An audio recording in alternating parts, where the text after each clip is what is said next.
আমরা এটা জানি সবাই যে বোর্ড পরীক্ষায় প্রত্যেকটা পার্টে আলাদা আলাদা পাস করতে হয়। এমসিকিউ তো আলাদা পাস, সিকিউ তো আলাদা পাস, এবং হচ্ছে যে প্র্যাকটিক্যাল আলাদা পাস করতে হয়। অনেকে আমরা হচ্ছে যে এমসিকিউ তে পাস করি কিন্তু সিকিউ তে পাস করি না, অথবা সিকিউ তে পাস করি কিন্তু এমসিকিউ থেকে ফেল করি বা কম মার্কস পাই, যার কারণে আমাদের এ প্লাস ছুটে যায় বা অনেকের ফেল চলে আসে।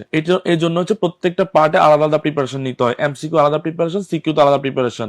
সিকিউ যত বেশি প্র্যাকটিস করবা পরীক্ষা তত বেশি লিখতে পারবা, না হয় পরীক্ষায় তুমি অর্ধেক ম্যাথ করে বাকি অর্ধেক আর মিলাতে পারবা না। এটার একমাত্র কারণ হচ্ছে তোমার প্র্যাকটিসের অভাব। যত বেশি প্র্যাকটিস করবা তত বেশি সৃজনশীল পার্টে নাম্বার বেশি আসবে। তো আমাদের এই বইতে 500+ সৃজনশীল প্রশ্ন দেওয়া হয়েছে, যাতে তুমি প্রত্যেকটা বোর্ডের এমসিকিউ সৃজনশীল প্রশ্নগুলো সলিউশন করে খুব সাবলীল সহজ ভাষা এখানে দেওয়া হয়েছে, যাতে তুমি সহজে সৃজনশীল প্রশ্নগুলো সলভ করতে পারো। এবং আমরা জানি সৃজনশীলে 50 মার্কসে তোমাকে মিনিমাম 40 পেতে হবে। 40 পাইলে তুমি হচ্ছে যে এ প্লাসের আশা করতে পারো। আমরা ভরসা দিচ্ছি এই বইটা পড়লে তুমি সৃজনশীল পার্টে 50-এ মিনিমাম 40+ মার্কস নিয়ে আসতে পারবা ইনশাল্লাহ।